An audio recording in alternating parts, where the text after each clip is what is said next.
এরকম একটি নর্মাল ফটোকে আপনারা অ্যানিমিতে রূপান্তর করতে পারেন বা যে কোনো অ্যানিমেশন আকারে তৈরি করতে পারবেন। তো সেটা কীভাবে করবেন এই ভিডিওতে দেখিয়ে দিব। ভিডিওটি শেষ পর্যন্ত দেখতে থাকুন। শুরুতে আপনি আপনার মোবাইল স্ক্রিনে চলে যাবেন। যাওয়ার পর হাইপিক অ্যাপ যদি ইনস্টল না করা থাকে তাহলে গুগল প্লে স্টোর থেকে আপনি ডাউনলোড করে নিতে পারেন। ডাউনলোড করার পর তারপরে ওপেন দিবেন। তারপরে এখান থেকে যে কোনো একটি ফটো সিলেক্ট করবেন। দেন দেখুন এখানে নিচে অনেকগুলো অপশন আছে, রিডিউস, ফিল্টার।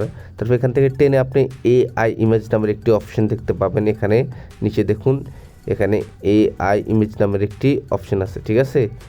তো এখানে আমি একটি করে দিয়েছি। তো এখানে দেখুন এআই ইমেজ। তো এখানে ক্লিক করার পর আপনি এখানে অনেকগুলো অপশন পাবেন যেগুলোর মাধ্যমে আপনি এআই এডিট করতে পারবেন এবং অ্যানিমি বলেন বা কার্টুন বলেন সব রকম এডিট কিন্তু এখান থেকে করতে পারবেন, মানে ফটো কনভার্ট করতে পারবেন আর কি। তো এখান থেকে আমি দেখি কয়েকটা চয়েস করে দেখি যে কোনটা ভালো হয়। তো এখান থেকে ভালো কোনোটাই পাচ্ছি না আমি, যদিও সবগুলোই ভালো। এখান থেকে আমি একটি চয়েস আপাতত করব যে এখান থেকে, হ্যাঁ, তারপর আমি এক নজর দেখে নিচ্ছি যে সবথেকে বেশি কোনটা ভালো হয়, ঠিক আছে। তো আমি আমার মন মতো একটা পেয়ে গিয়েছি। তো আমি এটা ক্লিক করি, তো দেখি এটা কেমন হয়। তো কিছু সময় অপেক্ষা করতে হবে, এই ধরেন 30 থেকে 40 সেকেন্ড অপেক্ষা করলেই আপনি এটা ডান হয়ে যায়। তো আমার এই ফটো যেটা সেটা অলরেডি কনভার্ট হয়ে দেখুন এরকম আকার ধারণ করেছে। তো এটা জাস্ট আমার যে ফেস সেটাই আমাকে দেখুন পুরো মানে কার্টুন আকার তৈরি করে দিয়েছে। তো এটা হচ্ছে 3D কার্টুন, যেটা আপনারা অনেক ভিডিওতে দেখা যায় যে এরকম কার্টুন কিন্তু থাকে। তো যাই হোক আমি আরেকভাবে চেষ্টা করব, যে এটা আমি সেভ করে রাখলাম তারপরও। তো আমি এখন আরেকভাবে আমি এডিট করার চেষ্টা করব, মানে অন্য অ্যানিমেশন নিব এখন। তো এখানে অনেক রকম অ্যানিমেশন আছে, তারপর আপনাদেরকে দেখানোর উদ্দেশ্যে দেখাচ্ছি। আমিও অনেকে বুঝে না, সেই ক্ষেত্রে আমি বারবার দেখাতে হচ্ছে আর কি। তো যারা না বুঝেন তারা বারবার দেখেন, একবার না বুঝলে আরেকবার দেখেন। তো আমি আরেকটা চয়েস করলাম, তো এখান থেকে র্যান্ডমলি দেখুন এরকম হয়ে গেছে। এত ভালোই না।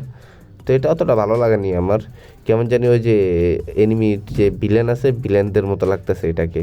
যাই হোক এখানে আমি আরেকটা চয়েস করতেছি, এখানে ক্যাট যে ইয়েটা ওটা একবার ট্রাই করব আমি।